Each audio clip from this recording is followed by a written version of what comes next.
outstanding writers of weird and uncanny stories. Oh, die Mokkersons, Oliver Lytton, Wilkie Collins. Where can I hear these stories? Listen to the Weird Circle.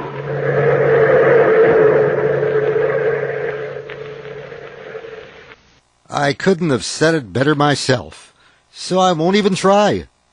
Today's story in the Weird Circle, The Heart of Ethan Brandt, on Radio Classics at theradiodadio.com. Okay, Keeper of the Bell, do your stuff.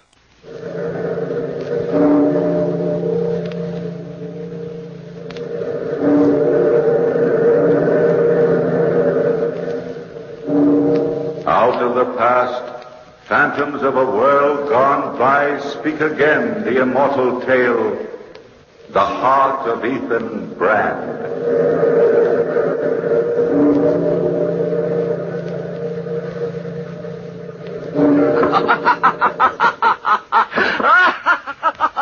Ethan, what are you doing here? What do you want? I've come to share a joke, Brother Barton. A wonderful, colossal joke. No man enjoys laughing alone, you know. Come in, Ethan. Oh, I don't fancy myself laughing at your jokes. Sit a few minutes. I have a new fireman coming to keep the kill going tonight. I'll have to go out directly and get him started. Don't fidget, Brother Barton. You've a lifetime to tend the fires of the lime kiln while I... My good Brother Barton, I've quite a tale to tell you. In fact, you can't relish the joke until you've heard the strange story of my wickedness. You haven't changed, have you, Ethan? Oh, yes. Much for the worse. I've learned to manipulate men as a chess player would move his pawns. I've made men commit crimes they had never dreamed of. And I've enjoyed every moment of my evil life. Oh, you're still as crazy as ever. What are you talking about? You'll understand when you hear my story. And by the way, Barton, I haven't been able to finish my search. I haven't yet found the unpardonable sin. You're talking in riddles, Ethan. Now, I'm a plain man. Talk to me simply. Don't tell me you've forgotten. Forgotten our long talks as we used to watch the fires of the lime kiln together. I'm not likely to forget working side by side with you. I don't recall all you had to say, though. You talked wild and crazy most of the time. Sometimes when you stood poking the fires in the kiln and the sparks flew round and the red glare lit up that cynical smile you always wore, you looked like the devil himself. It was at just such a time, brother, when my face still glowed from the heat of the lime kiln, that we began to talk of the unpardonable sin. Think back, Barton. Think back to a certain day when we stood together on the side of Mount Greylock firing the furnace. Stand back, Ethan, while I stow in this log. We don't need it. Fire's going good enough now. All right, then. Shut the door. I like to watch a blazing fire. I guess it's about the only excitement I get. What a life. Why don't you go to the city, Ethan? Get some kind of job there. I don't want some kind of job. I don't want to work just for the sake of working and making money. I'm not made like that. Sometimes I think, brother, you're not made like anybody else in this world. You flatter me, Barton. But there is no doubt that I'm unique. Yes, the only thing that would drive me to labor industriously would be some unusual, interesting motive. A wicked motive, if I know you. I'll bet my life on it. Before you die, Ethan, you're going to commit some kind of unpardonable sin. Unpardonable sin? Now, what does that mean? Unpardonable sin. We don't all yield to the same temptations. Our weaknesses are all different. Our sins are different. And which sin is unpardonable? Well, I guess I don't rightly know, but the way I look at it, a man's weakness can lead him to sin and maybe to an unpardonable sin. Now, take Willie Sheridan coming along there riding up. Horses are his folly. Maybe they could lead him to commit his unpardonable sin. Well, he ought to be tending to his paper mill, but instead, here he comes in the middle of the day horseback riding. Hiya, boys! Fine day! Sure is, Willie. Good hunting, Willie. Watson, you've inspired me. You've given me a reason for living. I'm going out in search of the unpardonable sin. By Hickory, I almost think you mean it. You got the same kind of expression you used to have when we were kids, and you'd pull wings off of flies just to watch them wriggle. A minor experiment, Barton. But now I shall embark on a master plan, on a large-scale experiment in sin. Find out a man's weakness, and you can control his life. And perhaps make him commit the unpardonable sin. It should make a lifetime of interesting research. No doubt, Ethan. No doubt. Hey, look. Look over there in the valley. Must be a big fire. There's a lot of smoke. Yes, looks like it. Isn't that Willie Sheridan's place? Yeah, it's just about where it is, all right. Say, if there's a fire in his stables, Willie will be fit to be tied. Well, Willie was on his way home just now. I think I'll run over and see the excitement. I always did like a fire. Surely you haven't forgotten that day, Brother Barton. The day Willie's stables burned down. When I arrived, Willie was running around frantically, not accomplishing very much. Some of his horses were trapped, and there was nothing anybody could do about it. As I watched Willie's mounting hysteria, I suddenly decided I had meant what I had said about the unpardonable sin. And I realized I could go about my research in a cold-blooded way. Willie would be my first experiment. He had, as we all know, a bad temper. And his fights with Tom, his groom, were known around the whole countryside. So I went up to Will and I said, Willie, you know how the fire started? No. I'd give anything in the world to find out. Must have been somebody's confounded carelessness. Or revenge, maybe? What? Revenge? What do you mean? Speak up, man. You must know Tom hates you. Everybody heard him say he'd get even someday. Oh, I see it now. Yes, it all adds up. I had a quarrel with Tom just before I took out the new filly. Look at Tom leaning against the fence, that satisfied smile on his face. He's got his revenge, all right. Why, that dirty up. I'll fix him. I'll kill him. What I'll do, I'll kill him. Now, don't lose your head, Willie. Hey, what's the matter, Willie? Somebody stop him. He's got a pitchfork. Let me go, Willie. It wasn't Tom's fault. Tom wasn't even here. Too bad, wasn't it, Barton, that Willie had such a bad temper and loved his horses so much. Those weaknesses led him to murder. As I stood looking at Tom's body, I wondered, was murder the unpardonable sin? But I knew that though the law would punish him, most people would find it in their hearts to forgive Willie. I would have to look further for that unpardonable sin. As I walked away from the fire and the crime and past the burning stables, I suddenly felt that I was two persons. Oh, not good and bad, as the moralists believe. But I felt I was two bad persons in one body. I know it sounds fantastic to your matter-of-fact mind, but to me it was clear. One of my selves was inexperienced in evil. But I knew I had an older self, a second soul as aged as the world, and great in the knowledge of men and wickedness. And as I walked down the road in the evening shadows, my second soul spoke to me. Ethan Brandt, you're a rare bird. You're cold, calculating, completely without heart. We ought to go far. And if you listen to me, I'll set you on top of the world. That might be interesting. How do we begin? First, you must have money. Not too much to start with. It would look suspicious. Ethan, your old friend Esther will help you. Esther? Esther's only a clerk in a bank. That's what I was thinking. Remember, Ethan, find a person's weakness, and you can control his life. Ethan, you are Esther's weakness. Go to Esther and say... I'm not going to see you anymore, Esther. I want to give you a chance to forget me. Oh, Ethan, I can never do that. Goodness knows I wish I could, but I just can't get you out of my mind and my heart. I guess I've never really explained myself. You see, I'm not the type to be satisfied with a little cottage with a white fence all around and a clothesline in the backyard. I want the best, and I want my wife to have the best. If I had a future and money, I'd ask you to marry me tomorrow, Esther. Ethan, you've never said that before. You've never mentioned marriage. I've never had the right. Oh, Ethan. And now, ironically, the chance of a lifetime has come to me.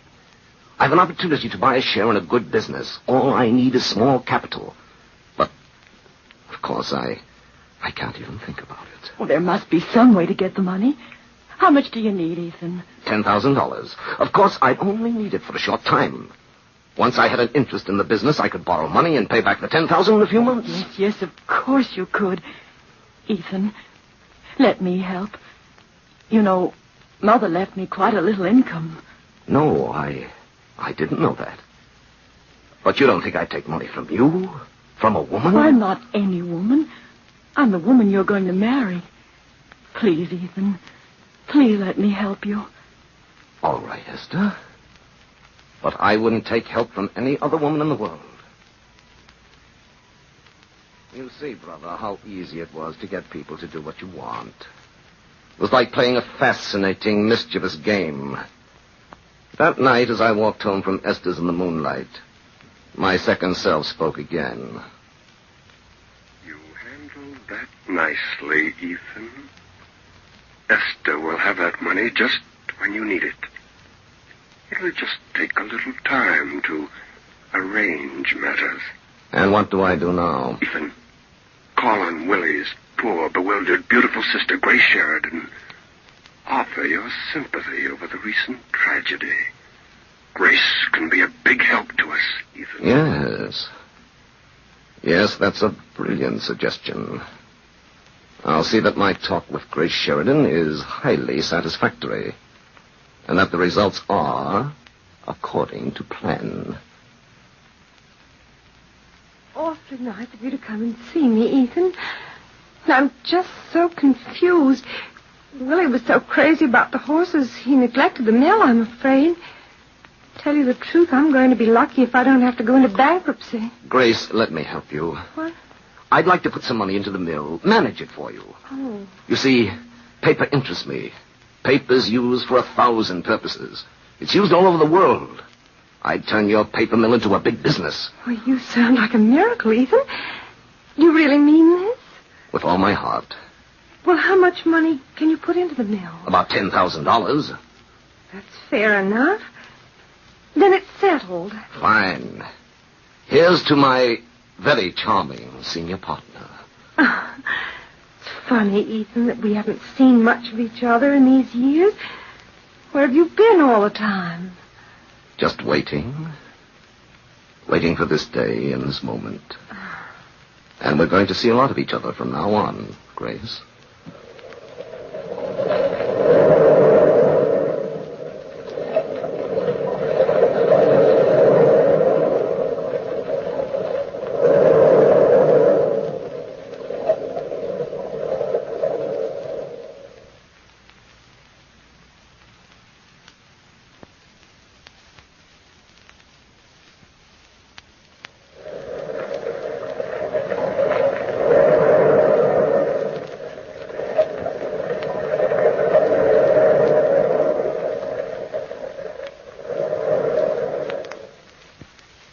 Everything happened, Barton, just as I had planned.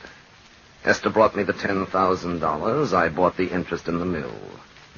And soon the long-neglected business was going along far better than we had dreamed. I became a leading citizen. Then one night, as I was turning out the light to go to bed, I heard the voice of my second self. Ethan, it's time you made some political connections. For you and I are going farther than this small town and this state. Yes, I've been thinking about that. Your man, of course, is Jake Sampson. You must make him indebted to you. You've heard the gossip about Sampson, haven't you, Ethan? Yes, everybody talks about it. Jake's a big man. The political boss in this state, and he could go far if it weren't for a woman. The woman he can't get rid of. Jake will be at the Chateau, the gambling casino outside town tomorrow night. And you must make a friend, a loyal, grateful friend, out of Jake Sampson at any cost, Ethan. At any cost. What better place, Barton, to study men than at the tables of chance? Perhaps there, I thought, I would find the unpardonable sin. So, the next night I went over to the chateau, and I finally found Jake Sampson brooding over a glass of brandy. Hello, Ethan Brandt. Join me. Help me drown my sorrow. You certainly do look despondent, Sampson. What's the trouble? I'm putty. Just putty. You mean putty in a woman's hands? You're a mind reader, Ethan. Well, then I guess everybody knows my personal affairs. I can be as hard as nails about everything else in the world except... A woman. It's the old story, isn't it? You've ceased to care, and the woman's still wrapped up in you. Yes. She's not come along with me, if you know what I mean. I've gone up, and Babette has stayed just the same. I tried to explain it to her again tonight, but it's no use. I'm a man doomed to the woman he doesn't want. You ought to let me take over. I use direct, hard methods. She's right over there, Ethan. That little blonde in a red dress at the roulette table. I see her. Well, Sampson, maybe I can do you a favor. I'd never forget it, Ethan Brandt. I'll never forget it. You're not having much luck tonight, are you, Babette? This night or any other night. Say, how do you know my name? I asked somebody. I think you're very attractive. Save the sugar. Maybe you'll bring me luck.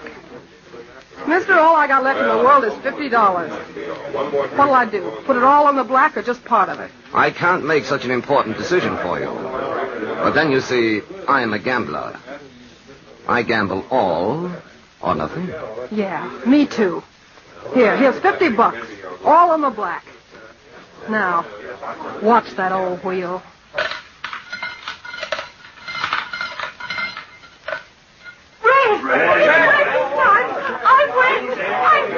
And I've lost everything. Well, goodbye, mister. Hope you have better luck than I. Oh, just a minute, Babette. I'm going for a walk. Let me come along. Why not? Say, the lake looks cold, don't it? Come on, let's walk down there. All right. Say, who'd you ask about me when you found out about my name? Jake Sampson. I asked him if he minded if I tried to, cut in. What'd he say? Was he mad? No. No, not at all. He said that you and he had parted. Jake seemed glad that I was interested in you. Oh, he was he? Yes, Jake was full of plans tonight. Of course, you know he's going to be married tomorrow. She's an awfully nice woman, and she'll be a big help to... Wait a minute. Say that again. No, don't. I guess I known something like this was coming. But Jake ought to told me himself. He had no right. Oh, I'm awfully sorry. Perhaps Jake just didn't have the courage to tell you. Oh, go away, mister. Leave me alone.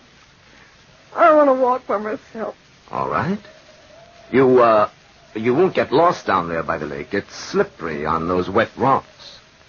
Thanks for telling me. Well, goodbye, Babette. Goodbye. Hurry, Ethan. Hurry, so you won't be caught near the lake.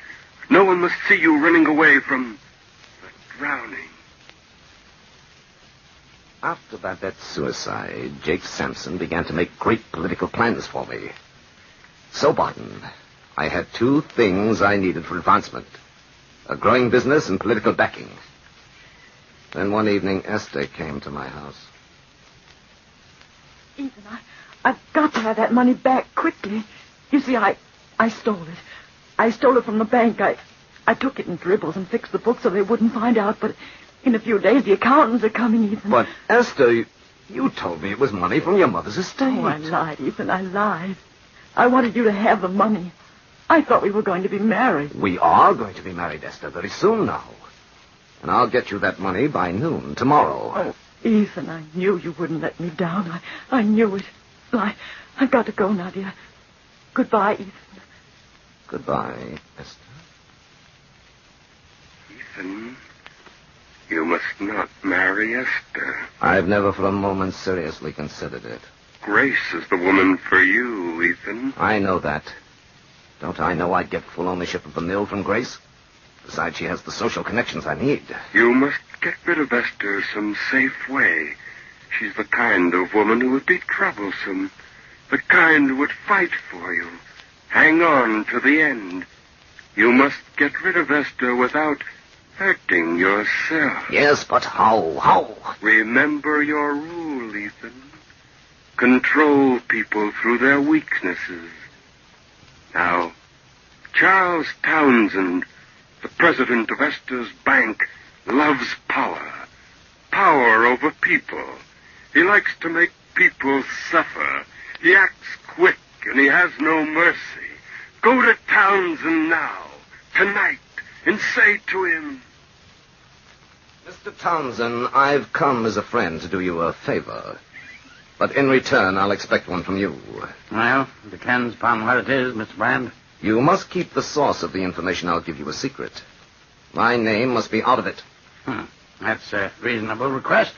But should you just happen to forget, and just, of course, by accident, mention my name, I'm afraid I'd be forced to take my banking business elsewhere. Why, really, Mr. Brandt, now, what do you take me for? Now, what's on your mind? I just thought you might like to know one of your clerks has stolen $10,000. What? Who? Which one is it? Esther. I'd advise you to get to the bank early in the morning, Mr. Townsend, and check the books. Check the books early. Well, Brother Barton, that brings us up to date. I should be sitting very pretty indeed. Esther is out of my way in the state penitentiary. I'm engaged to Grace Sheridan. I shall be owner of a prosperous mill. And Jake Sampson has great political plans for me. Yes, Barton. I'm on my way to that coveted place on top of the world. You're mad, Ethan. Stark mad. You and your second self. Get out of my house. But wait, brother. You haven't heard the end. You haven't shared my joke. I'm on my way to the top. But I'm never going to get there. I came here from Dr. Myers. I haven't been feeling very well lately. I made him tell me the truth. I've but a few months to live. I'll never realize any of the glory ahead for me. Isn't it a joke, brother? A colossal joke. What are you made of, Ethan? You don't even care about yourself, do you? Doesn't seem to mean anything that you're going to die. Not a thing. I don't know why I haven't any feeling, any emotion, Barton, but there it is. I haven't. Well, I've had quite a career, haven't I, brother? And to think it all started over a search. A search for the unpardonable sin, which I never did find. Ethan, you caused a girl to steal, drove a woman to suicide, and egged down a man to murder. You found the unpardonable sin, Ethan. You've committed it by deliberately leading people into temptation. The unpardonable sin, Ethan, is in your own breast. Now, please get out. I can't stand the sight of you any longer. All right, Barton, if that's the way you feel. I think I'll go up on the side of Mount Greylock and have a last look on the scenes of my boyhood. See our rustic lime kill once more. Then I shan't be going there. My new fireman knows his business anyway. I don't want to see you again, Ethan. But perhaps, brother, perhaps you shall. It didn't turn out, Ethan, as we planned, did it? No, but I've decided what I must do. Yes. Yes, it's the best way. Come. Come ahead. Joe! Joe, wake up! You're a fine fireman asleep on the job. Wake up! Oh, 'tis a bad head I have. Your brother Ethan, he socked me in the jaw, he did. Ah, the blasted fool. Your brother wanted to stir the fires in the kill, but I wouldn't let him. The fires was just right. I didn't want no interference. So he socked me, he did. I guess I've been out for some time. And look at that. The idiot left the furnace door open. Now wait till the fires are out. Joe! Joe! What's the matter now? Come here. Look. Look inside the furnace. The saints preserve us. The skeleton. A white skeleton of a man lying there on the red-hot coals. Here outside the door on the ground is the man's hat. Maybe it's your brother. Yes, it belonged to Ethan Brandt. He must have been a madman for sure. Joe, hand me those prongs. Yes. Here they are. What are you finding now? There on the skeleton is a hard object. There's a lump on the breast. So there is. Why, it's the shape of a human heart. Here, look at it.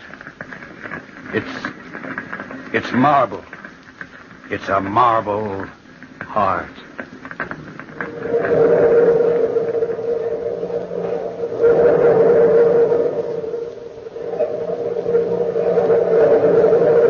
From the time-worn pages of the past, we have brought you the immortal tale, The Heart of Ethan Brandt. Bellkeeper, toll the bell.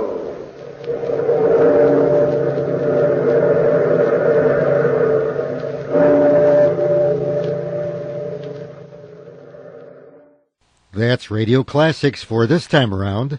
Be sure to join me again soon when I'll bring you another episode from those golden days of my favorite medium. And remember, what's old is new again at theradiodaddio.com. I'm Dave Allen.